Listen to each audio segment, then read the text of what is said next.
Hello everyone and welcome. We're about to tackle a really fascinating question. What is the actual climate impact of the massive global shift to working from home?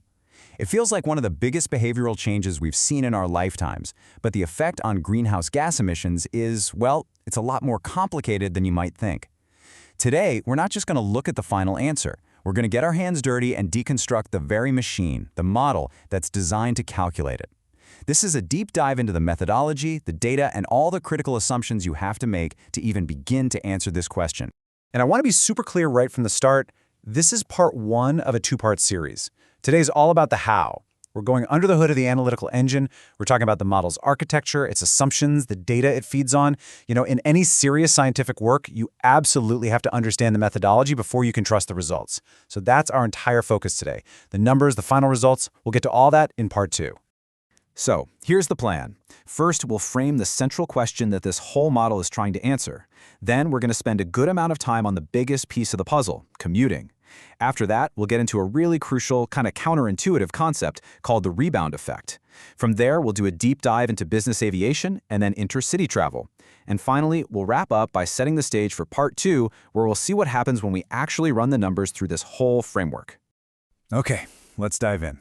So, what is the core objective here? Really, it's to move beyond just gut feelings or stories we hear. The goal is to build a scientifically sound, auditable framework that can actually quantify the net change in greenhouse gas emissions when we replace physical travel with digital collaboration. It's all about creating a transparent and verifiable way to measure this massive global shift. So this is it. This is the big number that the model eventually produces, a net annual reduction of about 148 million tons of CO2 equivalent. Now that little e at the end of MTCO2e is super important. It means we're not just counting carbon dioxide, we're also accounting for other greenhouse gases like methane or nitrous oxide and standardizing their warming impact relative to CO2. It's a huge number for sure, but, and I'm going to keep saying this, today is not about this number. We're focused on the intellectual machinery that produces it. So let's pop the hood and see how this thing is built. And here is that machine. This graphic lays out the whole model. You can see the main modules: commuting, business aviation, and intercity road travel. Each one is built on its own set of baseline data and assumptions. For the rest of this explainer, we're going to methodically unpack every single one of these boxes. And we're going to start with the biggest one of all. All right, let's start with the commuting module. By a long shot, this is the single largest factor in the entire calculation. It makes sense, right? It deals with the daily grind, that high-frequency travel to and from work that millions of people used to do every day. To build an accurate model of this, you have to start with a rock-solid foundation of data about the global workforce. The model's foundation really rests on these three key numbers. First, we start with a total global labor force, which is just under 3.7 billion people. That's a solid number, pulled directly from World Bank data. Now for the tricky part, what percentage of those jobs are actually telework capable? The model uses 15%, and you might hear that and think, wow, that seems low, especially if you're living in a developed economy. And you'd be right, for your region. In some OECD countries, that number can be over 40%, but in many developing nations, it's well below 10%. So 15% is a carefully chosen global average. Finally, we need to know how often people are actually working from home. Based on massive global surveys, the rate for college-educated workers seems to have settled in at around 1.27 days per week. Now here's where it gets really interesting. When you start to ask why these rates vary so much between countries, you might assume it's about internet speed or the types of industries in that country, but it's not. A huge 2023 study found that the single biggest predictive factor is cultural individualism, basically how much a society values personal autonomy versus collective group harmony. It accounts for nearly 29% of the difference between countries. This just goes to show how much sociocultural factors, not just technology, are shaping the future of work. And you can see that cultural driver playing out in the real-world data right here. In English-speaking countries, which tend to score very high on individualism, you see WFH rates pushing close to 2 days a week. Now compare that to East Asia. They often have better public transit and digital infrastructure, but their more collectivist workplace cultures lead to WFH rates of less than 1 day a week. This data is a perfect illustration of why you can't just take a one-size-fits-all approach. Regional and cultural context is absolutely critical for an accurate model. Okay, this brings us to one of the most important and honestly most frequently misunderstood parts of this whole analysis, the rebound effect. It's a concept that really messes with the simple story that less driving automatically equals a proportional drop in carbon emissions. The relationship, it turns out, is not linear at all. So it forces us to ask this pretty fundamental question. Is any day you spend working from home automatically a win for the climate? I mean, intuitively you'd think so, right?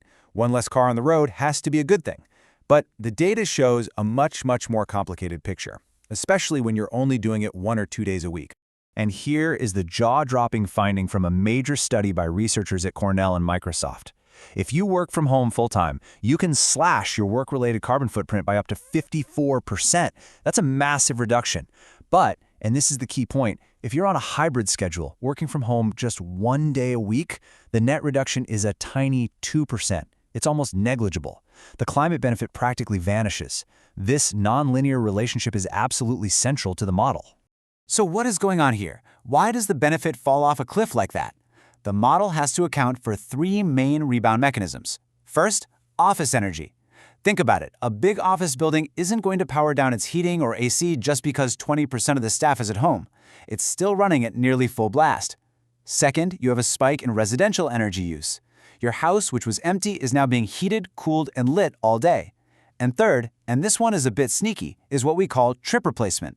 That single, long commute to and from work often gets replaced by multiple, shorter, less efficient car trips during the day to run errands or grab lunch. When you add them all up, these 3 factors can wipe out almost all of the emissions you thought you were saving. Now let's shift gears. We're moving from high-frequency daily travel to low-frequency but very high-intensity travel, business aviation. To model this correctly, we have to grapple with some unique atmospheric science and the pretty wild economics of air travel. So the first key concept we need to understand for aviation is something called radiative forcing. This is a much bigger idea than just measuring the CO2 that comes out of the jet engine. It's a way to measure the total climate impact. It includes all the non-CO2 warming effects that happen when you burn fuel at 35,000 feet. We're talking about things like contrails, those white lines in the sky, which can trap heat, and the complex chemistry of nitrogen oxides, or NOx, in the upper atmosphere.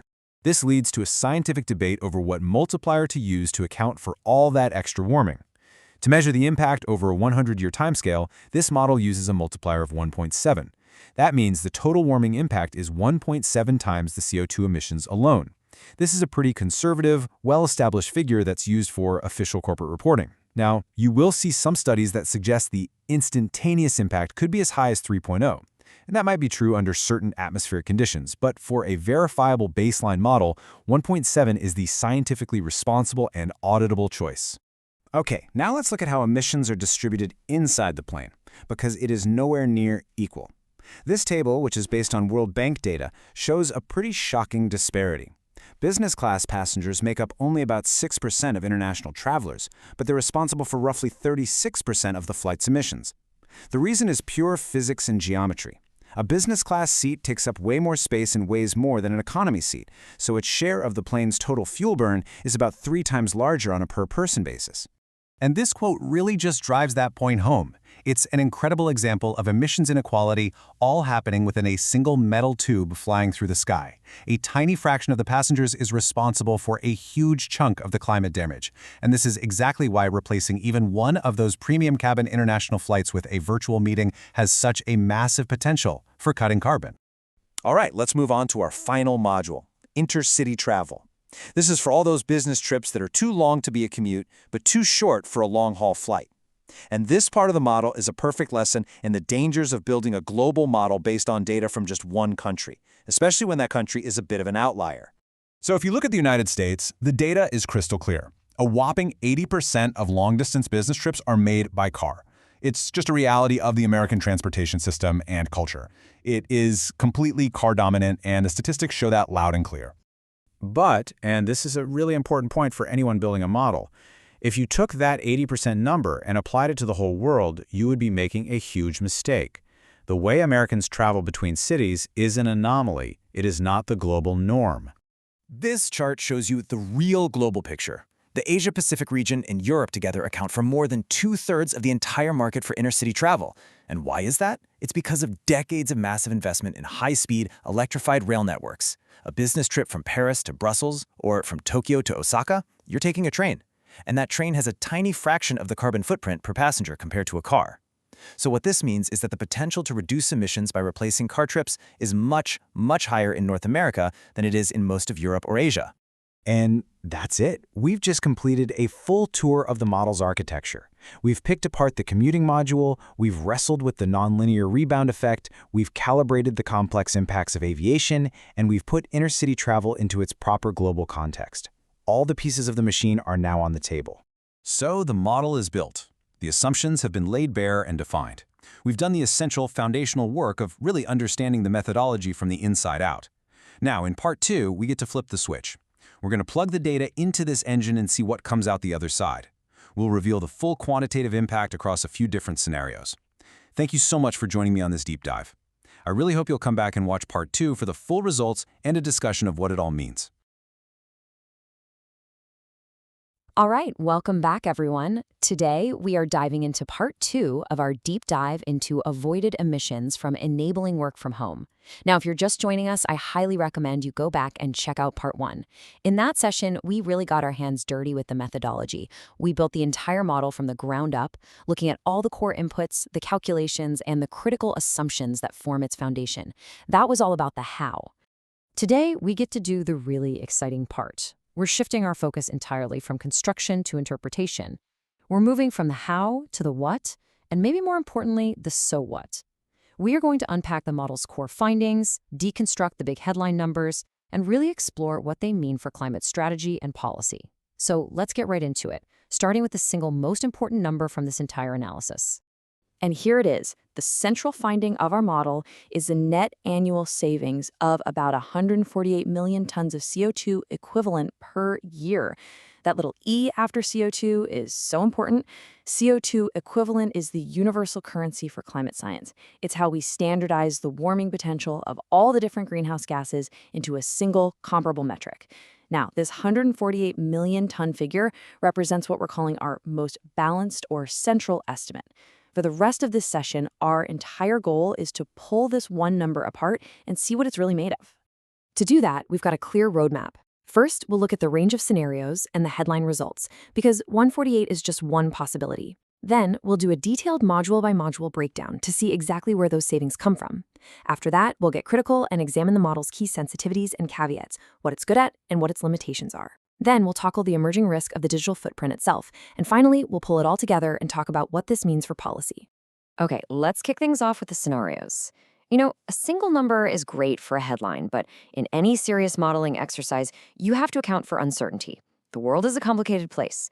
So by creating a range of scenarios, what we're calling conservative, central, and high, we can really map out the plausible boundaries of what's possible here. Now, this is a really crucial methodological point. It's so important to understand how we built these scenarios. The conservative scenario isn't just a pessimistic guess. No, it is the calculated result you get when you take every single low-end, cautious assumption in the model and combine them all at once. And on the flip side, the high scenario is what happens when you combine every single optimistic, high-end assumption. This means they represent the absolute floor and ceiling of what the model can produce, giving us the outer bounds of our analysis.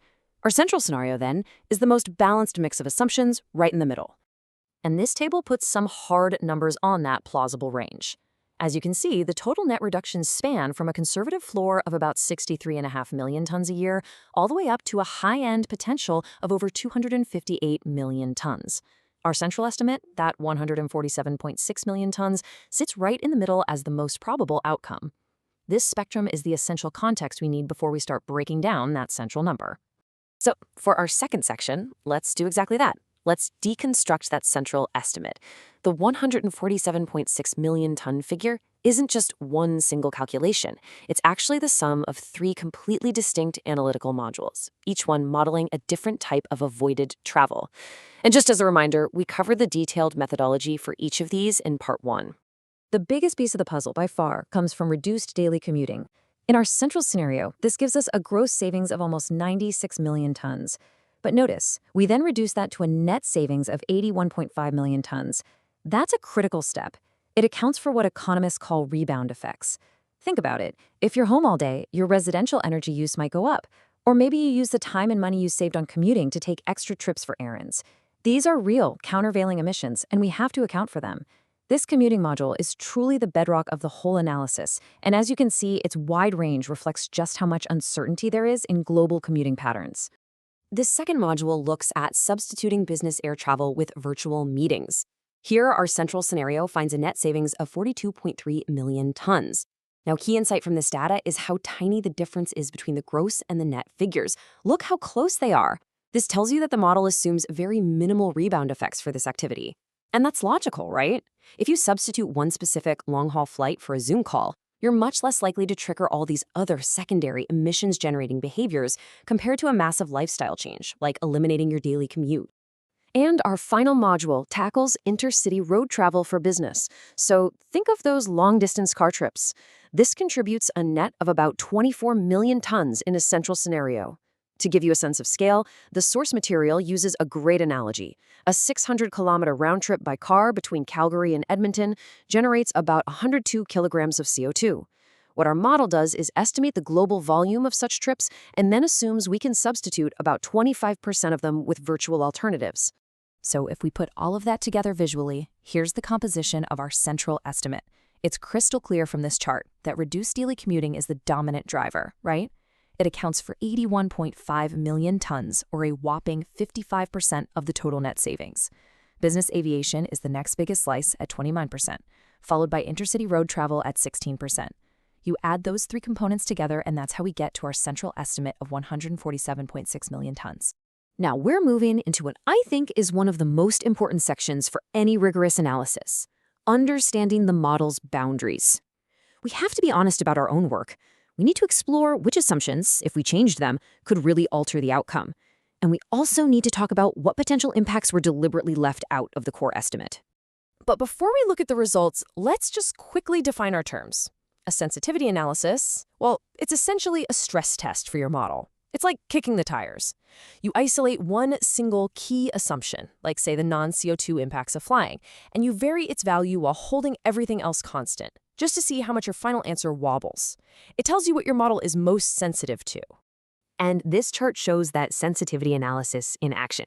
So our core central estimate is 147.6 million tons. But we know that aviation's climate impact is more than just CO2. It also includes things like nitrogen oxides and the formation of contrails, those white streaks in the sky, which have a short-lived but really potent warming effect. The Radiative Forcing Index, or RFI, is a multiplier scientists use to account for all these extra effects. If we apply a standard RFI of 1.7 just to the aviation module, the total net savings jump up to 171.2 million tons. Now, we kept this separate to be conservative, but it reveals a pretty significant potential upside that isn't even in our headline number. It's just as important to talk about what we've deliberately left out, and the big one is the emission savings from office downsizing. To keep the model narrowly focused just on travel substitution, these were omitted. But the potential impact here is substantial. Studies show that just managing your heating and cooling based on who's actually in the office can cut energy use by 22%. And more systemic shifts to flexible workspaces have shown energy reductions of close to 50%. This strongly suggests that our 148 million ton figure should be seen as a conservative baseline, a floor, not the total systemic potential. Now this is a direct quote from the source material, and I want to linger on it because it articulates a critical distinction. It is absolutely imperative to understand that this model is designed to inform strategic policy discussions. It is not designed to generate financial instruments like carbon offset credits.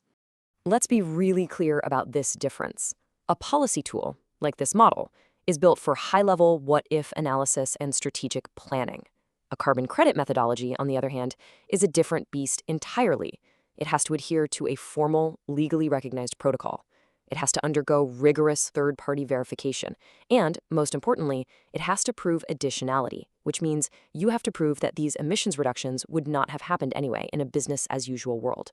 This model was never designed to meet that incredibly high bar of verification. So far, our story has been focused on all the emissions we're avoiding by substituting physical travel. But of course, the digital tools that make this possible have their own growing energy and carbon footprint. So now we're going to explore how the model handles this and why it represents a pretty significant challenge for the future. The model's methodology includes a flat 1% deduction on savings from virtual meetings to account for their digital footprint. To see if this is reasonable, you really have to consider the orders of magnitude we're talking about. Remember that 600-kilometer car trip? That generates about 102 kilograms of CO2. In contrast, even a high-bandwidth, one-hour virtual meeting emits, at the absolute most, around 1 kilogram of CO2. The emissions of the virtual alternative are literally about 1% of the physical one. So for now, that 1% deduction seems very reasonable, probably even a little bit conservative. But, and this is a really big but, we cannot assume that 1% factor will stay the same forever. According to the International Energy Agency, the amount of electricity consumed by data centers globally is projected to more than double between now and 2030. And the primary driver of this explosion in energy demand is artificial intelligence. As our digital tools become more and more AI-infused and data-heavy, the energy cost of a single virtual meeting is bound to go up, and that means we'll have to revisit this 1% factor in the future.